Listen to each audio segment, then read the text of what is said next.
जी। अल्हम्दुलिल्लाहि रब्बिल आलमीन वस्सलातु वस्सलामु अला रसूलिल करीम रब्बि इश्रह ली सदरी व यस्सिर ली अमरी वहलुल उक़दतम मिन लिसानी यफ़क़हू क़ौली। हमारी जो एक क्लास है इस्लामिक लॉज ऑफ इनहेरिटेंस के ऊपर, ये पहली क्लास है और अप्रॉक्सीमेटली तकरीबन 8 to 10 क्लास का मैंने डिस्कशन किया है। हो सकता है कि 10 से ज़्यादा भी क्लासेस हो जाएं। सूरा निसा यानी सूरा नंबर 4, आयत नंबर 11, 12 और 176, 11, 12 और 176, तीन ही आयत मुबारक के अंदर सारा डिस्कशन किया गया है। मिरास की सारी इंफॉर्मेशन जो है इसके अंदर मौजूद है और सबसे अच्छी बात यह है कि इसमें कोई मसलक का कोई इख्तलाफ नहीं है। चाहे आप देवबंद से हों या आपके पास अहले हदीस हजरात हों, आप सनाबिली हों, हनाफी हों, मालकी हों, इनमें थोड़ा सा डिफरेंस एक्सट्रीम लेवल पर जाकर होगा, लेकिन बेसिक लेवल पर जिसको फंडामेंटल कहा जाए वहाँ पे कोई भी डिफरेंशिएशन नहीं है। बड़ा आसान सा तरीका है।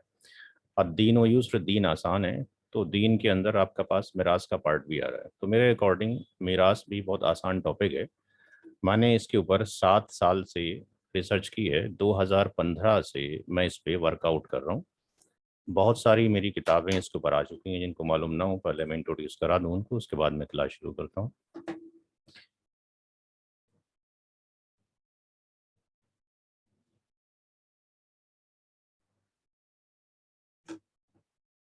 तो एक जो किताब है वो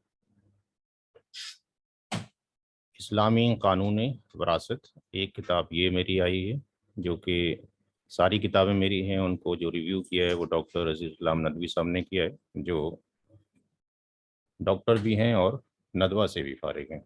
और डॉक्टर अजीज़ इस्लाम नदवी को तकरीबन सारे लोग जानते हैं।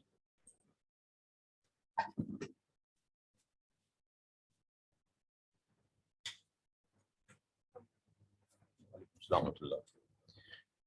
दूसरी इसी की ये जो किताब है इसमें इंग्लिश और उसके अंदर दोनों का ट्रांसलेशन एक साथ मौजूद है, इंग्लिश और उर्दू एक साथ में है। और इसमें आयत नंबर 11, 12 और 176 से रिलेटेड जितने टास्क हैं वो डिस्कशन किए गए हैं। इसी को हमने ट्रांसलेशन किया ऑन द रिक्वेस्ट हिंदी के अंदर, इस्लामी कानून विरासत के नाम से। ये भी डॉक्टर इस्लाम नदवी साहब के अंडर में ही की गई। एक किताब मैंने ये लिखी थी, डिस्ट्रीब्यूशन ऑफ माई इनहेरिटेंस। इसका भी जो तकरीज लिखी है वो डॉक्टर साहब ने लिखी, डॉक्टर इस्लाम नदवी ने। और एक ये स्पेसिफिक रूल है, जिन लोगों ने मीरास पढ़ रखी है उनके मालूम है कि एक कॉन्सेप्ट आता है रद्द का। समटाइम्स डिस्ट्रीब्यूशन जब हम करते हैं प्रॉपर्टी का, तो कुछ अमाउंट जो है, कुछ वैल्यूज बच जाती है, उस बचे हुए अमाउंट को दोबारा से किसको देना है, ये स्पेसिफिक बुक उसके ऊपर है। इसमें 20 क्वेश्चन सॉल्व किए गए हैं और तकरीबन 12 या 13 क्वेश्चन दिए गए हैं ताकि एज ए होमवर्क आप कर सकें। ये भी डॉक्टर इस्लाम नदवी साहब ने ही इसको तकरीज़ लिखी है। जो अभी मेरी किताब आई है जो कि मैथमेटिक्स ऑफ इनहेरिटेंस के नाम से है, ये एक बड़ी किताब है जो कि 500 पेज के ऊपर मौजूद है। और इसके अंदर हमने जो डिस्कशन किया है वो इस किताब के लास्ट में जो रिसर्च वाली चीज़ें हैं वो ये हैं कि इसके अंदर जितने भी डिस्कशन किए गए, जिन किताबों को हमने यूज़ किया है उनकी लिस्ट यहाँ पे दे रखी है। तकरीबन 30 बुक्स हैं जो मेरे पास अवेलेबल हैं इस टॉपिक के ऊपर। ये फेस आपका अमेज़ोन और फ्लिपकार्ट पे इंशाल्लाह कुछ दिनों में आ जाएगी। तो ये बुक्स ली गई हैं जो इंडिया की भी हैं, इंडिया के बाहर की भी हैं, कुछ अरबिक की बुक भी हैं। और इसके बाद जो भी डिस्कशन किया गया है उसके ऊपर जो हमने क्या किया है कि यहाँ पर जो रेफरेंसेस हैं, इस्लाम 360 को आप डाउनलोड कर सकते हैं। वहाँ से यू कैन वेरीफाई कि विल के बारे में कौन सी हदीस शरीफ में डिस्कशन होगा, इनहेरिटेंस के बारे में किस होगा। तो ये सारे आप on a single click find out कर सकते हैं। तो जितने भी इनहेरिटर्स हैं उन सब की जो इन्फॉर्मेशन है वो यहाँ से मैच की जा सकती है।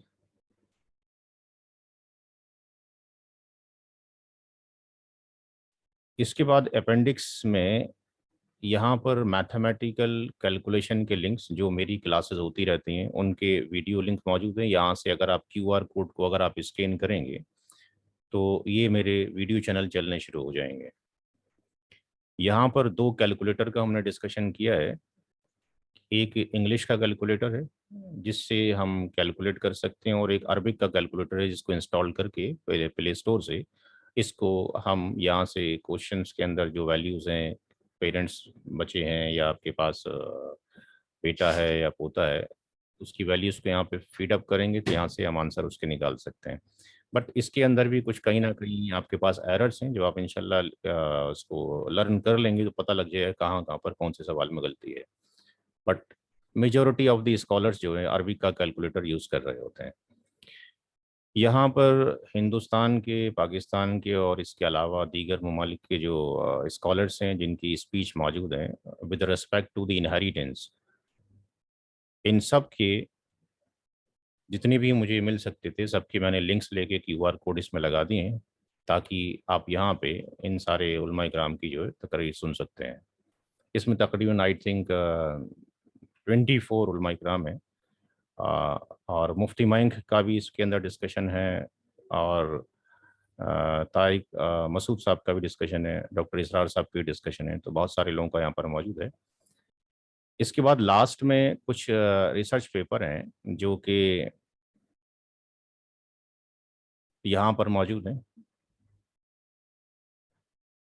डिफरेंट डिफरेंट कंट्रीज़ के, वहाँ से आप लोग फ़ायदा उठा सकते हैं। तो ये उस बुक के अंदर है जो इस्लाम मैथमेटिक्स ऑफ इनहेरिटेंस, जो मेरी नई बुक आई है।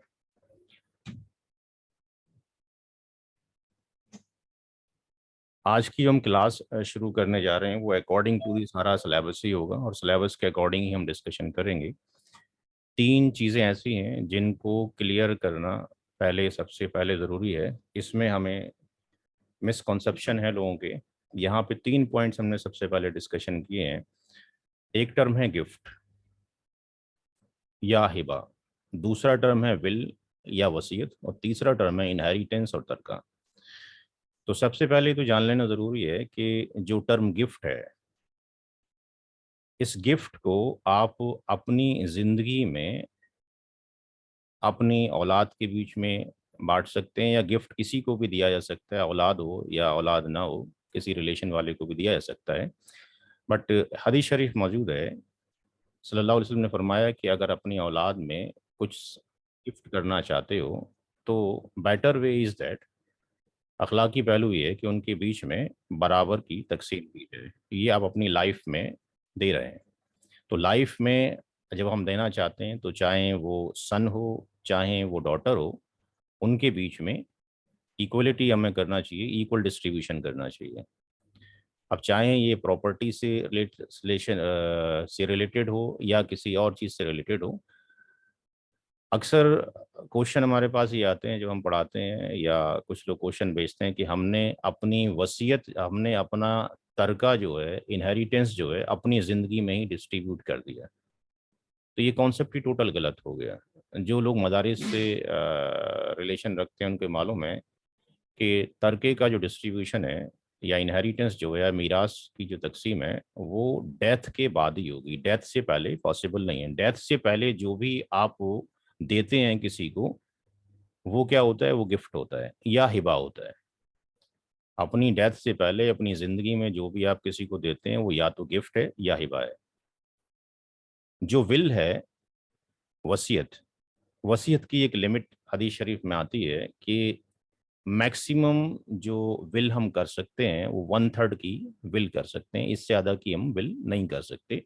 लेस देन और इक्वल टू की विल हो सकती है, लेस देन और इक्वल टू 1/3 हो सकती है, मोर देन नहीं कर सकते। और वसीयत उन लोगों के लिए नहीं की जा सकती जिनके हिस्से शरीयत के अंदर ऑलरेडी फिक्स्ड हैं, उनके लिए हम वसीयत नहीं कर सकते हैं।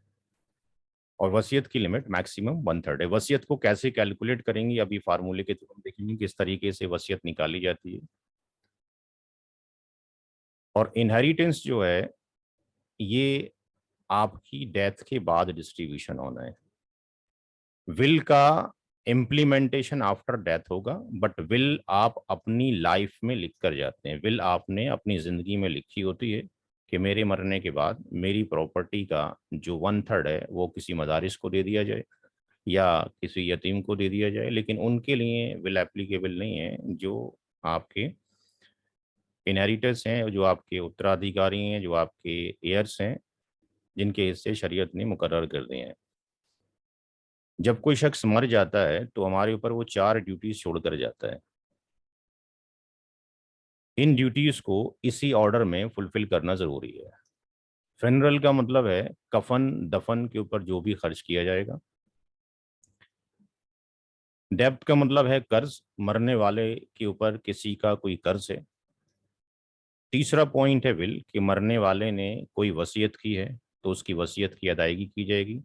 और चौथे नंबर पर डिस्ट्रीब्यूशन ऑफ इनहेरिटेंस होगा, जिसके ऊपर मैंने 7 साल काम किया है। 2015 से मैं इस पे वर्क कर रहा हूँ। तो मेरा स्पेशलाइजेशन केवल इसी के अंदर है, कैसे इसको सिंप्लीफाई किया जाए। और फ्रैक्शनल मैथमेटिक्स के थ्रू, एनसीईआरटी की किताब के थ्रू जो फ्रैक्शनल मैथमेटिक्स है, उस फ्रैक्शन के अकॉर्डिंग हम कैसे इसको सिंप्लीफाई कर सकते हैं। बहुत ही आसान है। आज इंशाल्लाह मैं 10 सवाल आपके साथ में डिस्कशन करूंगा और 10 के 10 इंशाल्लाह आपको समझ में आ जाएंगे। तो इन चारों चीज़ों का को कैलकुलेट करने का तरीका क्या होगा, यहाँ पर हम एक क्वेश्चन लेके चलते हैं समझने के लिए। कॉपी और पेन आप लेके बैठें और प्लीज़ नोट करते रहें। कोई भी क्वेश्चन होगा आप वहाँ से मेरे से पूछ सकते हैं।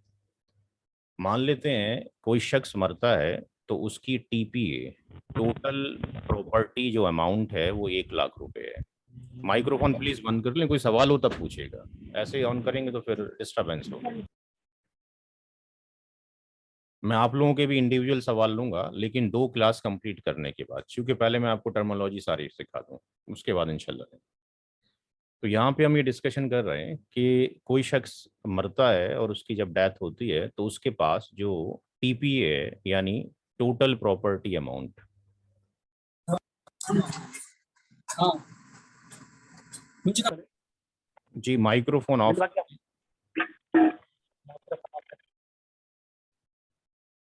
टोटल प्रॉपर्टी अमाउंट, टीपीए को मान लेते हैं कि टोटल प्रॉपर्टी अमाउंट है। एक पैरामीटर हम ये ले रहे हैं। दूसरा पैरामीटर है एफ ए, यानी फनरल अमाउंट। आगे उसको हम एफ ए लिखेंगे, बट अभी यहाँ पे क्लियर करने के लिए सारे टर्म लिख देते हैं।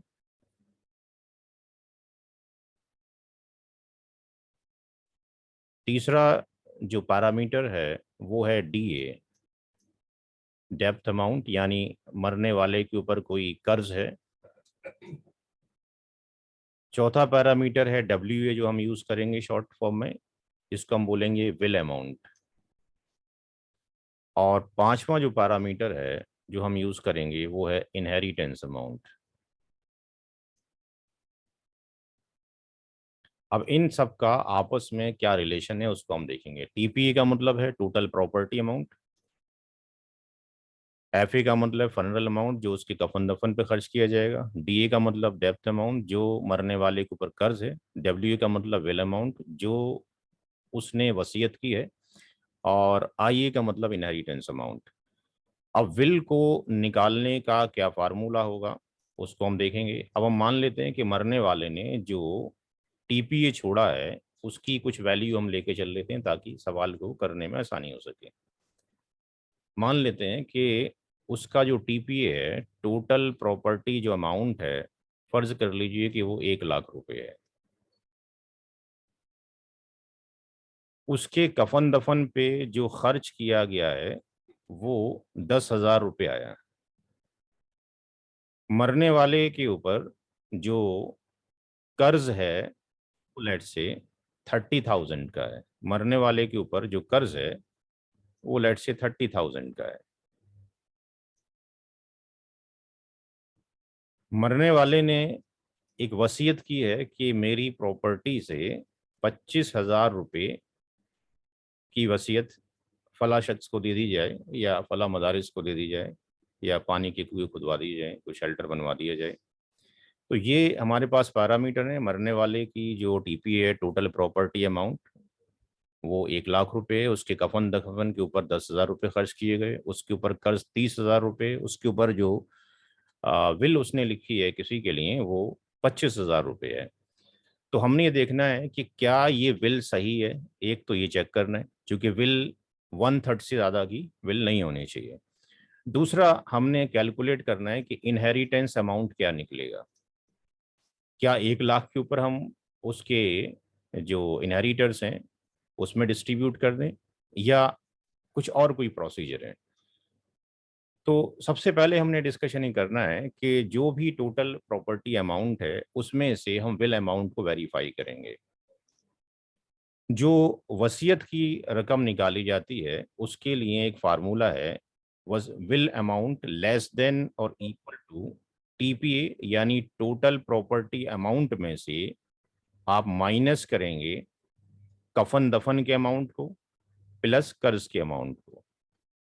जब कोई शख्स मर जाएगा तो उसकी टोटल प्रॉपर्टी में से कफन दफन का अमाउंट प्लस उसके ऊपर जो कर्ज है, इन दोनों अमाउंट को डिडक्ट किया जाएगा। और दोनों अमाउंट को निकलने के बाद, यानी कफन दफन का खर्च और उसके ऊपर जो कर्ज था उसके खर्च को निकालने के बाद जो वैल्यू आएगी उसको 3 से डिवाइड कर देंगे, तो ये विल अमाउंट निकल आएगा। तो यहाँ पे कितना विल अमाउंट निकलेगा अगर हम निकालेंगे तो यहाँ पर जो पूरी जो वैल्यू है इसकी वो कितनी है, 1 लाख रुपए है। माइनस यहाँ पे 10,000 रुपये कफन दफन पे खर्च किया गया है, और मरने वाले के ऊपर जो कर्ज है वो 30,000 रुपये का है। तो यहाँ पर हम स्टेप बाय स्टेप इसलिए लेके चल रहे हैं, कुछ लोग मदारिस से बिलोंग करते हैं, बाकी जो लोग टेक्निकल हैं उनको सारी चीज़ें पता है, वो जल्दी से शॉर्ट आउट कर सकते हैं। तो ये 40,000 रुपये कफन दफन में लगे, और उसके ऊपर जो कर्ज था उसके ऊपर लगे, तो ये 60,000 रुपये बचते हैं। और 60,000 के ऊपर विल एप्लीकेबल होगी। विल जो है इस पूरे के ऊपर एप्लीकेबल नहीं हो रही है। विल कब एप्लीकेबल हो रही है, जब कफन दफन का खर्च निकाल दिया गया और कर्ज की अदायगी कर दी गई, उसके बाद जो अमाउंट बचेगा उसके ऊपर विल इम्प्लीमेंट होगा। तो विल जब इम्प्लीमेंट होगा तो हमने देखना ये है कि यहाँ पर अगर हम 3 करते हैं तो ये वैल्यू कितनी आती है, 20,000। इसका मतलब ये हो गया कि यहाँ पर जो मरने वाले ने 25,000 की जो विल की थी वो 25,000 की विल एप्लीकेबल नहीं है। उसको रिड्यूस करके अकॉर्डिंग टू द शरीयत क्या किया जाएगा, 20,000 कर दिया जाएगा। बात समझ में आती है सबको? यहाँ तक कोई डाउट तो नहीं किसी का भी, जो भी ऑनलाइन है या ऑफलाइन बैठे हुए क्लास के अंदर? इस वाली स्लाइड पे किसी का क्वेश्चन तो नहीं? नहीं सर। ठीक है। तो जो भी आपके पास अमाउंट है उस अमाउंट में से कफन दफन का खर्च निकलेगा और कर्ज निकाला जाएगा और उसको बटा 3 कर दिया जाएगा। और यहाँ पर 25,000 थी, इसको क्या कर दिया जाएगा, रिड्यूस करके 20,000 पर ले आया जाएगा, क्योंकि 1/3 से ज्यादा विल एप्लीकेबल नहीं है। अब तरके का अमाउंट जब हमने निकालना है इनहेरिटेंस का, तो इनहेरिटेंस के अमाउंट के लिए क्या होगा कि तीनों जो रकम है उसको माइनस कर दी जाएंगी। तो इनहेरिटेंस का जो अमाउंट निकलेगा वो क्या होगा, टीपीए टोटल प्रॉपर्टी अमाउंट में से आपने माइनस करना है किसको, जो कि कफन दफन का अमाउंट है, प्लस जो कर्ज है, प्लस जो इन उसने विल किए मरने वाले ने। तो यहाँ पर अगर 1 लाख रुपए मरने वाले ने छोड़े तो 1 लाख रुपए उसके वारिसों में तकसीम नहीं होगा। पहले उसका कफन दफन के ऊपर जो खर्च कर किया गया दैट वाज दी 10,000, और जो कर्ज उसके ऊपर था वो 30,000 का कर्ज था, और उसके ऊपर जो विल उसने 1/3 की थी 25,000 की, वो रिड्यूस होके कितनी आ गई, 20,000 आ गई, 20,000 आ गई। तो इसमें से अगर हम इसको घटाते हैं 1 लाख में से, तो यहाँ पर ये अमाउंट जो आता है 10, और ये 30, 40 और 20 कितना हो गया, 60। यानी 1 लाख में से ये 60,000 उसके 3 एक्सपेंस पे निकल गए, कफन दफन, कर्ज और वसीयत के ऊपर। यानी 40,000 रुपये उसके वारिसों में तकसीम किया जाएगा। अब मेरा काम यहाँ से शुरू होता है कि कैसे अब आगे प्रोसीड किया जाए। यहाँ तक किसी को कोई प्रॉब्लम वसीयत का अमाउंट निकालने के लिए और इनहेरिटेंस का निकालने के लिए, जब कोई शख्स मर जाता है तो अपने ख़ानदान के ऊपर या मोहल्ले वाले के ऊपर या सोसाइटी के ऊपर वो चार चीज़ें छोड़ कर जाता है कि उसका कफन दफन किया जाए, उसके ऊपर अगर आपके पास कोई कर्ज है तो कर्ज की अदायगी की जाए, उसने कोई वसीयत की है तो वसीयत की अदायगी की जाए, बाकी जो बचेगा वो उसके वारिसों में तकसीम होगा। अब जो वारिस हैं वो कितने तरह के वारिस होते हैं, इस कोर्स को 3-4 महीने भी लग सकते हैं, उसको रिड्यूस हम कर सकते हैं किस तरीके से कि हमने जो कुछ बुक्स लिखी हैं उसकी सॉफ्ट सॉफ्ट कॉपी आपको दे दी जाएंगी, ताकि आप अपना टाइम सेव कर सकें, और टाइम को बचाना ही अक्लमंदी है। यहाँ पर हम देखते हैं कि कितने तरह के हमारे पास इनहेरिटर्स हैं। तो इनहेरिटर्स की जो लिस्ट है, 3 तरह के इनहेरिटर्स हमारे पास मौजूद हैं।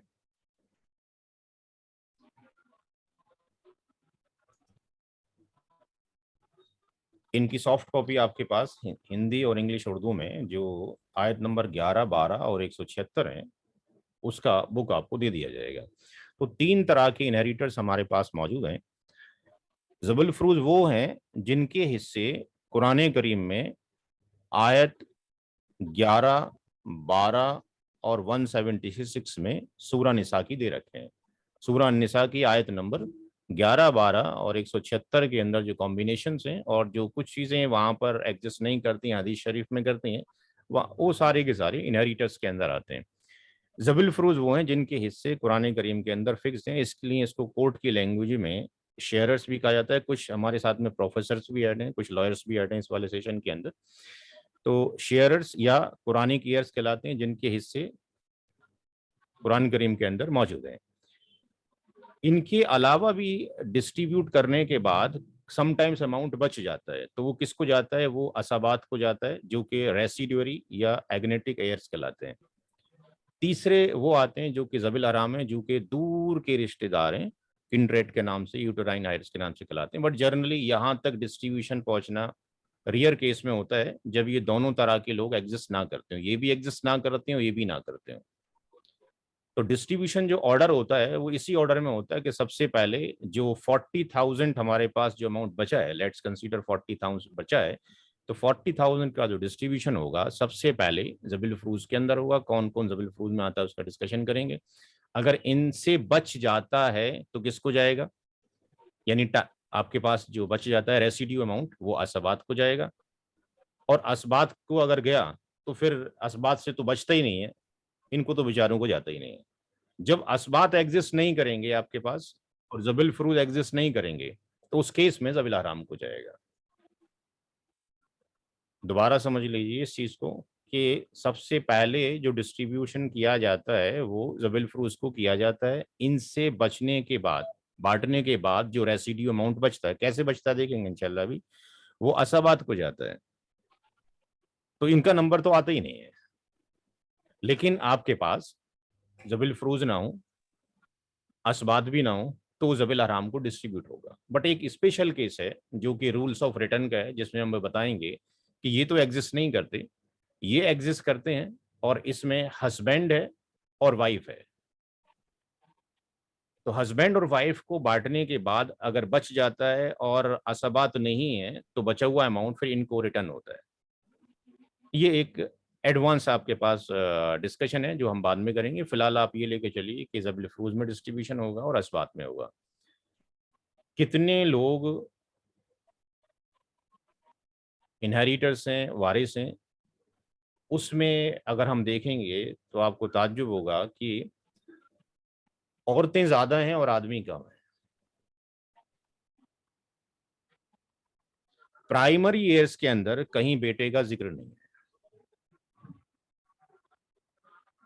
हस्बैंड प्राइमरी ईयर्स के अंदर है, फादर, ग्रैंडफादर यानी दादा, और मैटरनल ब्रदर यानी अखियाफी भाई। आपके वालिद ने या किसी ने एक औरत से शादी की और वो अपने साथ में कोई बीबी लेकर आती है और उस माँ से आप पैदा होते हो, तो माँ शरीक आपके पास वो क्या है, भाई है। यहाँ पे लिख भी दिया गया है कि मदर सेम है बट फादर के डिफरेंट है। तो अगर मदर सेम हो कॉमन हो और फादर डिफरेंट हो तो वो आपके पास मैटरनल ब्रदर है, यूटेराइन ब्रदर आपके पास कहलाता है। तो केवल 4 ही लोग हैं ज़बील फुरूज के अंदर जो कि मेल है। लेकिन फीमेल में अगर आप देखते हैं तो कहीं किसकी किताब में इसी मैटरनल ग्रैंड मदर को दादी के साथ में अटैच कर दिया, यानी कहीं पर सिर्फ 8 का ही डिस्कशन होता है, इन दोनों को 8 वाले पॉइंट में ले लिया जाता है। लेकिन फिर भी अगर हम देखते हैं तो डबल है, वाइफ, मदर यानी बीवी है, माँ है, बेटी है, पोती है, सगी बहन है, अल्लाती बहन, बाप शरीक, कॉन्सेंगाइन, यहाँ पे वालिद से में माँ अलग अलग है, तो ये पैटर्नल है यानी पिदरी। और अखिया, इसको मैटरनल सिस्टर को अखियाफी भी बोलते हैं। तो ये माँ शरीक आपके पास सिस्टर हो गई या अखियाफी सिस्टर हो गई, अखियाफी बहन हो गई। और ये दादी और ये नानी, 9 लोगों का या 8 लोगों का फीमेल में हिस्सा है। लेकिन अफसोस ये है कि इस टॉपिक पे 95 से ज़्यादा % घरों में मिरास की तकसीम नहीं होती। इसका मतलब ये है कि आयत करीमा अगर हम देखते हैं सूरह निसा की, औज़ुबिल्लाहि मिनश शैतानिर रजीम, बिस्मिल्लाहिर रहमानिर रहीम, इन्नल लज़ीना याकुलूना अमवालल यतामा ज़ुल्मा इन्नमा याकुलूना फ़ी बुतूनिहिम नारा व सयस्लौना सईरा। इस कैटेगरी में हम सारे के सारे लोग कहीं ना कहीं इन्वॉल्व हो रहे हैं। आप बुरा माने या अच्छा माने, जहर हम चाहे खुद खाएं या किसी के घर जाएं और वो दावत में जहर मिला कर दे दे, इफेक्टिव तो होगा। तो कहीं ना कहीं हम सारे लोग, अल्लाह बचा के रखे, कहीं ना कहीं हम इन्वॉल्व हैं हराम माल खाने में। हमारे घर में डिस्ट्रीब्यूशन नहीं हो रहा है तो हमने कहीं ना कहीं किसी का माल हड़प किया है, या किसी के घर शादी में गए, उसके घर विरासत की तकसीम नहीं हुई है और शादी भी की जा रही है, वलीमे भी किए जा रहे हैं, हम दावत भी खा रहे हैं। तो दुआएं कबूल ना होने का मेरे नज़र में 5-7 साल में जो मैंने रिसर्च किया है, ये भी रीज़न है, जब हराम माल बॉडी के अंदर जाएगा तो उससे शायद दुआएं कबूल नहीं होती, हदीसें मौजूद है। तो इतने तरह की एयर्स हमारे पास मौजूद हैं। अब ये तो हो गए प्राइमरी एयर्स। सेकेंडरी जो एयर्स हैं हम 10 मिनट और लेंगे, उसके बाद कैलकुलेशन पे इंशाल्लाह चलेंगे। उसके बाद असबात की 3 कैटेगरी आती हैं, असबा बी गैरी, असबा मा गैरी, असबा बी नफसी। इनकी डेफिनेशन में ना जाने के बजाय कैलकुलेशन सीखिए, क्योंकि ये सारी की सारी किताबों में, बहुत सारी किताबों में मौजूद है। असबा बी गैरी में कौन कौन आता है, यहाँ पर शॉर्टकट में लिख दिया गया है कि औरतें और आदमी आएंगे। असबा मा गैरी के अंदर केवल औरतें आएंगी और असबा बी नफसी के अंदर केवल आदमी आएंगे।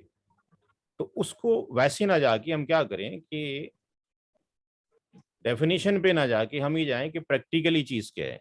असबा बिगारी में कौन लोग आते हैं? असबा बिगारी का मतलब है बेटे के साथ में बेटी हो, बेटा बेटी है तो असबा बिगारी की कैटेगरी में, पोता पोती हैं तो असबा बिगारी की कैटेगरी में, रियल सिस्टर रियल ब्रदर हैं तो असबा बिगारी की कैटेगरी में, और पैटर्नल सिस्टर और पैटर्नल ब्रदर हैं तो असबा बिगारी कैटेगरी के अंदर है। तो ये याद हो जाएगा, बेटा बेटी, पोता पोती, सगा बहन, सगा भाई और पिदरी बहन और पिदरी भाई। असबा माँ गैरी के अंदर जो होता है, बेटी के साथ या पोती के साथ सगी बहन और सौतेली बहन आती है। बेटी के साथ में सगी बहन आ जाए, या पोती के साथ में सगी बहन आ जाए, या बेटी के साथ में पैटर्नल सिस्टर या पोती के साथ में पैटर्नल सिस्टर, तो ये असबा माँ गैरी कहलाती है। तो जब ये कैलकुलेशन करेंगे तो ऑटोमेटिकली आते रहेंगे। इस पे टाइम वेस्टेज करने से बेटर है कि हम जब सवाल करेंगे तो ये हर सवाल में कहीं ना कहीं कैटेगरी आएंगी and we will follow that menu. इस मैनुअल को हम फॉलो करेंगे तो इंशाल्लाह याद होता रहेगा। असबा बी नफसी कैटेगरी है तीसरी, जिसके अंदर 4 कैटेगरी एग्जिस्ट करती हैं। पहली कैटेगरी बेटा पोता परपोता, दूसरी कैटेगरी बाप दादा परदादा, तीसरी कैटेगरी सगा भाई और सौतेला भाई, और तीसरी कैटेगरी के अंदर दूसरा पार्ट कि जो रियल ब्रदर है उसके बेटे और पैटर्नल ब्रदर है उसके बेटे। उसके बाद ये फुल अंकल, पैटर्नल अंकल और फुल अंकल की औलाद और पैटर्नल अंकल की औलाद। सिर्फ इतना हमें याद रखना है अभी, जो कि कैलकुलेशन में आएगा तो हम बार बार इसको फॉलो करेंगे। मैंने को जैसे इंट्रोडक्शन कराना था, दैट्स वाई करा दिया गया। जबील आराम को अभी हम डिस्कशन नहीं करेंगे, इसको छोड़ देंगे। Now we are coming directly to the question. आधा घंटा हमारे पास मौजूद है। पहला क्वेश्चन ये है, मरने वाले ने अपने पीछे एक बेटे को और एक बेटी को छोड़ा है। सूरह निसा की आयत नंबर 11, यूसीकुमुल्लाहु फी औलादिकुम लिद्दकरि मिस्लु हज़्ज़िल उन्सयैन। कि एक, किसी का माइक खुला है प्लीज बंद कर लें, कोई सवाल हो तो प्लीज ऑन करें। एक बेटे का हिस्सा दो बेटियों के बराबर है। एक औरत का हिस्सा एक मर्द का हिस्सा दो औरतों के बराबर है। तो यहां से इसको हम सिंप्लीफाई कर सकते हैं कि इसको डिस्कशन हमने करना है कि मरने वाले ने केवल इन्हीं दो लोगों को छोड़ा है। हमारे पास 120 क्वेश्चन की लिस्ट है इस तरीके से, तो स्टेप बाय स्टेप हमने डिजाइन कर रखा है कि इसके बाद हम क्या करें। तो अगर किसी के घर में कोई शख्स मरा और उसने अपने पीछे केवल एक बेटे और एक बेटी को छोड़ा, तो सन को, किसी का माइक ऑन है डिस्टर्ब कर रहा है, जो सन है उसको हम एस से डिनोट कर लेंगे और डी, डॉटर को हम डी से डिनोट कर लेंगे, S:D। तो इन दोनों का जो रेशियो मेंटेन है कुरान शरीफ में वो क्या है, 2:1। इस रेशियो को जब हम उर्दू की किताबें पढ़ेंगे तो वहां पे टर्म आएगा निस्बत। रेशियो को बोलते हैं निस्बत। तो इनका जो रेशियो है सन और डॉटर में वो 2:1 है। तो इनके रेशियो का एडिशन क्या होगा, एडिशन ऑफ रेशियो होगा इनका, एडिशन ऑफ जो रेशियो हो जाएगा वो क्या हो जाएगा, S+D। 2+1 इक्वल टू कितना हो गया, 3। यानी अगर किसी के यहाँ पर एक बेटा है और केवल एक ही बेटी है, मरने वाले ने छोड़ा है, तो उसकी प्रॉपर्टी के 3 हिस्से होंगे। फॉर एग्जाम्पल समझ लेते हैं कि हमने जो अमाउंट लिया था, वो अमाउंट जो था, इनहेरिटेंस जो अमाउंट बचा था वो कितना था, 40,000 रुपये बचा था। अगर इसी वैल्यू को हम ले लें तो 40,000 के कितने डिवीजन किए जाएंगे, इसको यहां से आप डिवाइड कर दीजिए। 40,000 को 3 से डिवाइड कर दिया, तो 40,000 को 3 से अगर आप डिवाइड करते हैं तो ये कैलकुलेटर लेके चलिए, साइंटिफिक कैलकुलेटर आ गया। 40,000 को 3 से, 40,000, 40,000 को 3 से आपने डिवाइड कर दिया। एक शेयर कितना आया, 13,333, 13,333.33। तो अब सन को कितने हिस्से मिलेंगे, सन का जो शेयर होगा उसको 2 हिस्से जाने हैं क्योंकि उसके 2 शेयर है। तो 2 इंटू 13, 13,333.33, और डॉटर को कितना हिस्सा जाना है, एक हिस्सा जाना है। तो इसमें आई थिंक किसी को कोई दिक्कत नहीं होनी चाहिए। ये कितना हो गया, 13 दूनी 26, और ये कितना हो जाएगा, 6 और ये 6 और ये आपके पास 13 ही रहेगा। अगर हम इसको जोड़ते हैं तो ये कितना हो जाना चाहिए, ये 99 हो जाएगा, ये 999 और ये भी 9 और ये कितना हो गया ये, तो 0.00 अगर हम जोड़ते हैं जाके तो हम देखते हैं कि ये 40,000 के बराबर हो गया। तो आई थिंक इसमें किसी को दिक्कत नहीं होगी। एक अगला सवाल लेते हैं।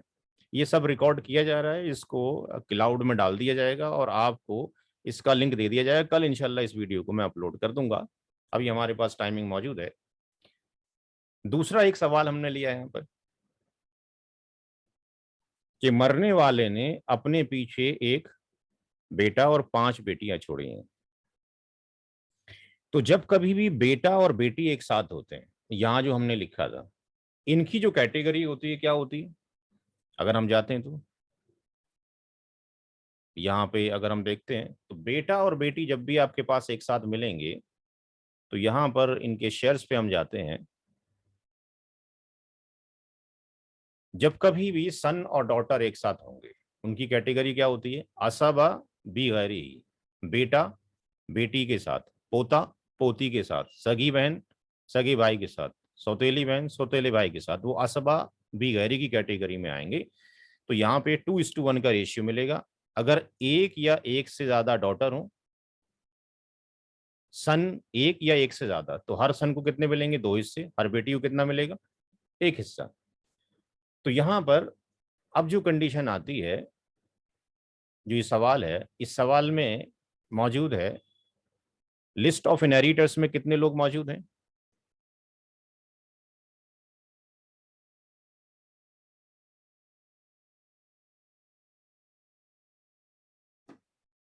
एक सन है और 5 डॉटर हैं, और एक ब्रदर भी है। अगर केवल ब्रदर लिखा है तो इसका मतलब एक रियल ब्रदर भी है, यानी मरने वाले ने अपने पीछे किसको छोड़ा है? बेटे को और बेटी को। ये कैटेगरी में आते हैं असबा बी गैरी ही, और इनको जो मिलता है वो क्या मिलता है? 2:1 मिलता है। अब जो रियल ब्रदर है ये कौन सी कैटेगरी में आता है? इसकी कैटेगरी होती है, ये केवल मेल है यहां पर, इसके साथ में फीमेल नहीं है, रियल सिस्टर नहीं है। ये कैटेगरी में आता है असबा बी नफसी। असबा बी नफसी में अगर हम जाते हैं तो मर्द की तरफ से जो ददियाली रिश्तेदार हैं सारे के सारे, या जो भी मरने वाले की तरफ से ददियाली रिश्तेदार हैं, वो कंडीशन आती है। तो यहाँ पे अगर हम देखते हैं जो पीछे डिस्कशन किया गया, असबा बी नफसी, ये धीरे धीरे इंशाल्लाह खुद याद हो जाएंगे आपको। असबा बी नफसी में कितनी कैटेगरी है? तो अगर पहली कैटेगरी के लोग हैं तो दूसरी कैटेगरी और तीसरी और चौथी को नहीं जाएगा, और अगर दूसरी कैटेगरी के लोग मौजूद हैं तो फिर नीचे वाले को नहीं जाएगा। तो हमारे केस में जो सन है असबा बी नफसी के अंदर कौन सी कैटेगरी में आ रहे हैं? कैटेगरी नंबर 1 के अंदर। और जो रियल ब्रदर आ रहा है वो कौन से में आ रहा है? तीसरे में आ रहा है। तो जो सन है उसकी जो प्रेफरेंस है वो हायर डिग्री है, उसकी प्रेफरेंस ज्यादा है। तो सन के रहते हुए, यानी किसी शख्स की औलाद में बेटा हो या पोता हो या परपोता हो, तो किसको नहीं जाएगा? सगे भाई को नहीं जाएगा। तो उसमें हम लिखेंगे कि उसको नहीं जाएगा नो शेयर ड्यू टू, किसकी वजह से नहीं जाएगा? सन की वजह से नहीं जाएगा। क्योंकि अगर बेटी होती तो चला जाता, क्योंकि बेटी का भी अभी सवाल आएगा। बेटी, अगर एक बेटी होती है तो कुरान करीम में उसका हिस्सा कितना है? 1 है। फाइन कानत वाहिदतन फलान निस्फ है जी, तो उसका हिस्सा क्या है? आधा है। लेकिन अगर 2 या 2 से ज्यादा हो तो वो 2/3 में बराबर की शरीक है। तो अब जो बाकी बचता वो किसको जाता? भाई नहीं होता तो ये बेटा रियल ब्रदर को चला जाता है। ठीक है, बट इस केस के अंदर ड्यू टू दी सन वो रुक गया। तो यानी डिस्ट्रीब्यूशन ऑफ द इनहेरिटेंस होगा वो किस में होगा? केवल इन दोनों के बीच में होगा। तो यहां पर अगर हम देखेंगे तो ये S colon D colon D colon D colon D colon D, 5 बहनें और एक भाई। तो ऐसा नहीं करना है। कुछ लोग ये मान लेते हैं जी, जो आपके पास अगर मान लो 3,000 रुपए हैं तो हम क्या करेंगे साहब, 2,000 तो लड़की को दे देंगे और जो 1,000 बचेगा उन बेचारी 5 बहनों को दे देंगे। तो भाई तो टोटल गलत हो गया। ऐसे थोड़ी करना है। ग्रुप नहीं है, इंडिविजुअल का पार्ट है। ऐसा नहीं कि group of the son and group of the daughters है ना। हर बेटे का हिस्सा 2 है, तो इसका कितना हिस्सा है? 2। हर बेटी का हिस्सा कितना है? 1 है। तो अगर इनका एडिशन ऑफ रेशियो किया जाए तो क्या बन जाएगा? S plus D plus D plus D, 3D, चौथा डी और 5वां डी। तो 2+1+1+1+1+1 कितना हो गया? 1 2 3 4 5 और 2 7। यानी पूरी प्रॉपर्टी के 7 डिवीजन किए जाएंगे। अगर फर्ज करो कि 7 लाख की प्रॉपर्टी थी, तो 7 लाख की अगर प्रॉपर्टी थी तो उसमें से 2 लाख किसको जाएगा? बेटे को। और 1-1 लाख किसको जाएगा? हर एक बेटी को जाएगा। तो जिसके यहाँ बेटे और बेटी हैं उसका और कोई नहीं है, उसका तो बड़ा आसान सा सवाल क्वेश्चन है, कुछ है ही नहीं, टफ ही नहीं है उसके यहाँ पे। तो आप चाहे कितने भी बेटे कर लें, कितनी भी बेटी कर लें। अगर मान लो समझ लेते हैं कि यहाँ पे अगर 2 बेटे होते और 5 बेटियां होती तो एक एस और जुड़ जाता है यहाँ पे। तो कितने हो जाते? 4 5 6 7 8 9। यानी पूरी प्रॉपर्टी अगर 9 लाख की होती तो 2-2 लाख हर एक बेटे को और 1-1 लाख हर एक बेटी को चला जाता। अगला क्वेश्चन लेते हैं, अभी हमारे पास टाइम मौजूद है। ये एक डिफरेंट क्वेश्चन है और इस तरह के अब जो क्वेश्चंस आएंगे उनको हम 4 स्टेप में सॉल्व करेंगे। स्टेप नंबर 1 इसी तरीके से मैंने किताब में सॉल्व किया है। इस सवाल को सही ऑर्डर से कर लेते हैं ताकि समझने में आसानी हो। List of inheritors and there shares, और उनके हिस्से। तो सबसे पहले स्टेप में हमें चाहिए कि हम इनहेरिटर्स को लिख लें, कौन कौन है, और उनके हिस्से लिख लें, उनकी कैटेगरी लिख लें। फादर है, डॉटर है और वाइफ है। यानी जो शख्स मरा है उसने अपने पीछे 3 लोगों को छोड़ा है। वो हम लेके चल लेते हैं, कफन दफन हो चुका है, कर्ज की अदायगी हो चुकी है, विल का अमाउंट जा चुका है। अब रेस्ट ऑफ दी जो अमाउंट बचता है इनहेरिटेंस, वो इन 3 लोगों में डिस्ट्रीब्यूट करना है। तो अगर मरने वाले ने अपनी औलाद छोड़ी है तो वाइफ का हिस्सा सूरा निसा की आयत नंबर 12 के अंदर आपके पास मेंशन है कि वाइफ का हिस्सा कितना होगा, 1/8 औलाद की मौजूदगी में। अभी वहां पे जाकर दिखाते हैं। और वाइफ आती है कौन सी कैटेगरी में, ZF जबल फरूज। इसके हिस्से कुरान शरीफ में अल्लाह ताला ने फिक्स कर दिया कि जब आप मरें और आप अपने पीछे अपनी बीवी को छोड़ें, अपनी औलाद में से चाहे बेटा छोड़ें या बेटी छोड़ें, पोता है पर पोता छोड़ें, पोती छोड़ें, तो वाइफ का हिस्सा कितना है, 1/8।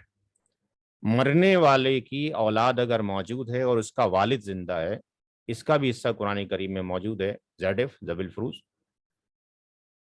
तो मरने वाले के अगर वालिदैन मौजूद हैं, माँ है और बाप है, तो उनमें से हर एक का हिस्सा कितना है, 1/6 है।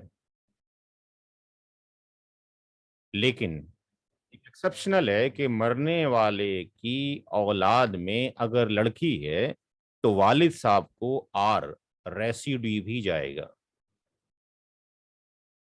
वालिद साहब को 3 तरीके से हिस्सा मिलता है। एक मिलता है केवल 1/6, एक मिलता है 1/6 प्लस R, और एक मिलता है R रेसिड्यू जब मरने वाले की औलाद ना हो। यहाँ पे मरने वाले की औलाद में एक बेटी मौजूद है। बेटी भी ZF कहलाती है, जबिल फरूज, यानी प्राइमरी ईयर्स कहलाती है, और इसका हिस्सा कुरान करीम में सूरा निसा की आयत नंबर 11 में 1/2 है। अब इसको हम यहां से वेरीफाई कर लेते हैं बुक से।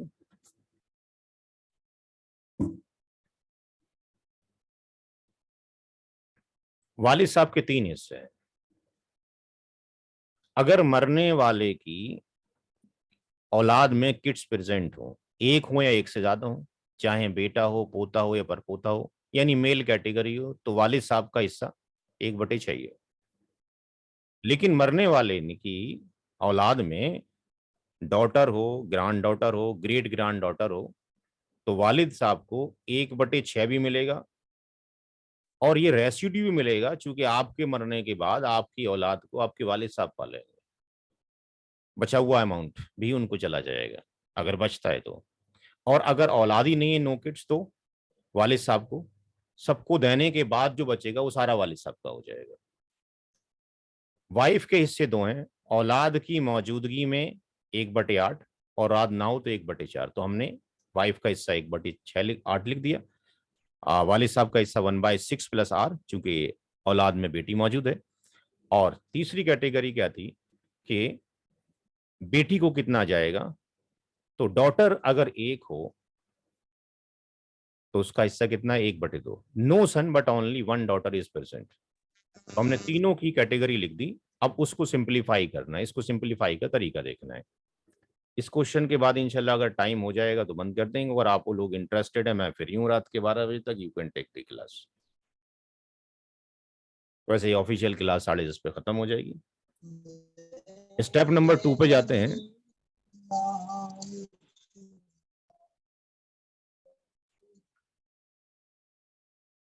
भाई जिनके माइक्रोफोन वो अब ऑन है प्लीज उसको ऑफ कर लें। टोटल शेयर ऑफ ZF, और बहुत ही सिंसियरिटी के साथ इसको क्लास को लें। बड़ा इंपॉर्टेंट टॉपिक है, हर एक घर में मौत होनी है, हर एक के घर में डिस्ट्रीब्यूशन होना है, कई कई लोगों का होना है। टोटल शेयर ऑफ ZF, सबसे पहले हिस्से दिए जाएंगे किसके, जबल फरूज के। सही बुखारी के अकॉर्डिंग आता है कि सबसे पहले उनके हिस्से दे दिए जाएं जिनके हिस्से कुरान शरीफ में मौजूद हैं, और जो बचे वो करीबी मर्द रिश्तेदारों के हैं। तो यहाँ पे टोटल शेयर ऑफ जेड में वालिद साहब को एफ से डिनोट कर दीजिए, डॉटर को डी से डिनोट कर दीजिए, वाइफ को डब्ल्यू से डिनोट कर लीजिए। 1/6, डॉटर का 1/2 एंड वाइफ का 1/8। कितना एलसीएम आएगा भाई, कोई बताएगा जो ऑनलाइन है? जो ऑनलाइन है उसमें से कोई बताएगा कि इसका एलसीएम की वैल्यू क्या आएगी? 24। 24, थैंक यू सो मच। तो 24 आएगी। 6 से 24 को डिवाइड करेंगे, ये कितना आ जाएगा? 4। 2 से 24 को डिवाइड करेंगे 12 आ जाएगा, और 8 से 24 को डिवाइड करेंगे 3 आ जाएगा। तो 12 और 4 16, और 3 कितना हो गया? 19/24।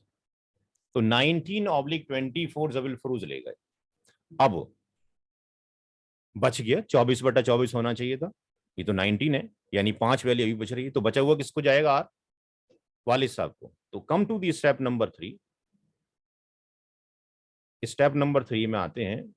शेयर ऑफ, जो वालिद साहब है उनकी दो कैटेगरी बनी, एक ये, दूसरी कैटेगरी कौन सी बनी? असबा बी नफसी ही।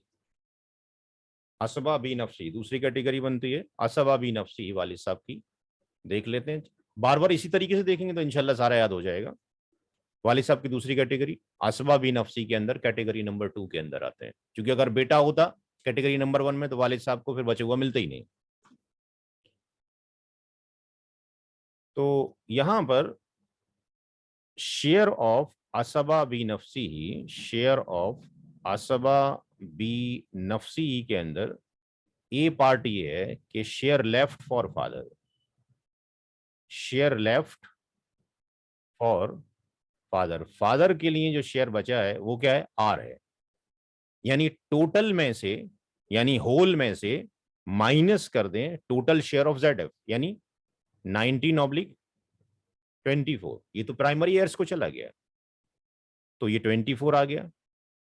तो अगर हम देखते हैं सारा addition and subtraction of the fraction की पार्ट हो रहा है, तो कितना आ गया? 5/24, यानी 5/24 भी वाली साहब को जाएगा, और 1/6 जा ही रहा है। तो इसका मतलब टोटल शेयर ऑफ फादर कितना हो गया? दोनों को जोड़ दीजिए।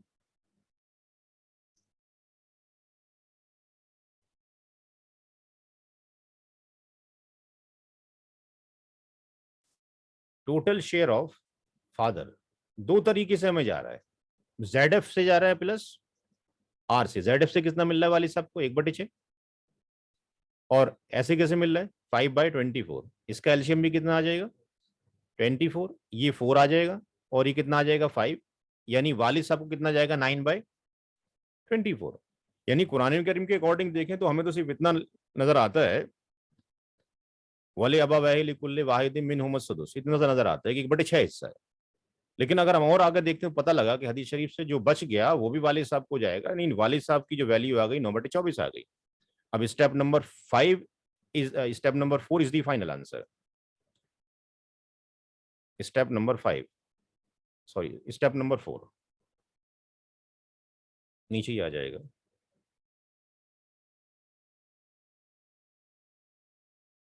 Total share of all inheritors,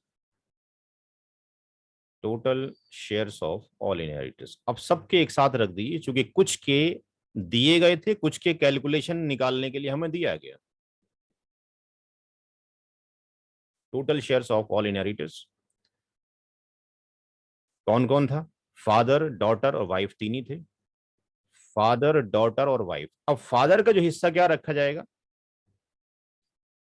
9/24, 1/6 नहीं रखा जाएगा। डॉटर का 1/2, वाइफ का 1/8। कितनी वैल्यू आई? 24, 9, 12 और 3 कितना हो गया? हाँ जी, 24 हो गया। 24/24। तो पूरी प्रॉपर्टी के 24 हिस्से किए जाएंगे। अगर फॉर एग्जाम्पल 24 लाख की प्रॉपर्टी हो, 24 लाख की अगर प्रॉपर्टी है, तो 24 लाख की प्रॉपर्टी में से 9 लाख किसको जाएंगे? वालिद साहब को। 12 लाख किसको जाएंगे? बेटी को। और 3 लाख किसको जाएंगे? वाइफ को। भाई यहाँ जो क्वेश्चन किया गया है, किसी का कोई डाउट है? क्योंकि 10:30 बजने जा रहे हैं और पहले दिन शायद लोड डालना अच्छी बात नहीं है, क्योंकि पहली बार आप लोग आए, इतना लोड पड़ जाए। 3 क्वेश्चन जो बताए गए हैं और जो डिस्कशन किया गया है, किसी के सवालात हैं तो कर लें। इंशाल्लाह अगले हफ्ते से तो हमें सवाल ही सवाल करने हैं, कैलकुलेशन। जी, कोई सवाल पूछना चाहेंगे? प्रोफेसर इफ्तिखार साहब कोई सवाल पूछना चाहेंगे? समझ आ गया? जी जी बिल्कुल समझ में आ क्लियर है? गया, और बाकी हजरात और किसी क्लियर का है, कोई कोई और सवाल है पूछना तो चाहे? बता करें प्लीज। मैं इसको अपलोड इंशाल्लाह कल कर दूंगा। आप मुझे मेरे नंबर पे व्हाट्सअप कर दें तो फिर मैं आपको लिंक दे सकता हूँ। मेरे नंबर पे व्हाट्सअप कर दीजिए अपने अपने नाम से, 9871481152। मैं कल इंशाल्लाह 10-11 बजे तक आपको वीडियो का लिंक भेज दूंगा जहाँ पे मैंने अपलोड किया होगा। इस नंबर को नोट कर लीजिए और मुझे व्हाट्सअप कर दीजिए, ताकि मैं आपके नाम से, और नाम भी लिख दिए ताकि मैं एज ए नाम लिख दूं कि स्टूडेंट विरासत के नाम से, ताकि कल मैं आप लोगों को भेज सकूं। इंशाल्लाह अगले हफ्ते फिर इसी 10:30 9:30 की क्लास होगी, क्योंकि आधे से ज़्यादा टाइम हमारा स्टार्टिंग में उसको अंडरस्टैंड करने में लग गया, टर्मिनोलॉजी को। तो मैं आपको हिंदी की और उर्दू की जो बेसिक टर्मिनोलॉजी की किताब है वो भी मैं आपको फॉरवर्ड कर देता हूँ आपके व्हाट्सएप आने के बाद। और ये कैलकुलेशन का लिंक इंशाल्लाह कल दे दिया जाएगा। अगले हफ्ते से इंशाल्लाह हम 10-10 सवाल करेंगे, कुछ आपको होमवर्क करने के लिए भी देंगे। आप चाहें तो होमवर्क के लिए एक क्वेश्चन ट्राई करके देख लें, जो कि अगला क्वेश्चन है इसके लिए घर से। ये क्वेश्चन ट्राई करके देखें। हस्बैंड है, एक सन है, एक डॉटर है। फिलहाल मैं I will start from the question number 4 से अगले हफ्ते में स्टार्ट करूंगा। क्लास बंद कर सकते हैं भाई, इजाजत है?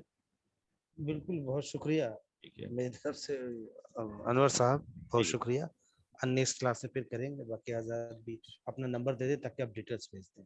हाँ जी, बहुत सही। नंबर मैं दोबारा से लिख देता हूँ। जी जी, एक बार दोबारा फिर नंबर आप नाइन लिखते हैं शायद एट भूल गए। Seven one 481152। इस क्लास को आगे प्रोपेगेट करने की कोशिश करें। क्लास भी फ्री है, पढ़ाना वाला भी पढ़ाना चाहता है, पता नहीं कब मौत आ जाए। जी सर बिल्कुल। इम्पोर्टेंट जी, टॉपिक और है, लोगों बहुत को भी ज़्यादा इम्पोर्टेंट डिसेमिनेट टॉपिक। करूंगा ये इन्फॉर्मेशन। जी जी, अपने अपने नाम प्लीज लिख दीजिएगा, क्या नाम है, ताकि मैं स्टोर कर लूँगा। मेरे व्हाट्सएप पे डाल दी हुई, मैं चैट से मुझे करना फिर प्रॉब्लम होगी, ठीक है ना? चलिए, शुक्रिया। अस्सलाम बहुत वालेकुम शुक्रिया, वरहमतुल्लाहि वबरकातुहू।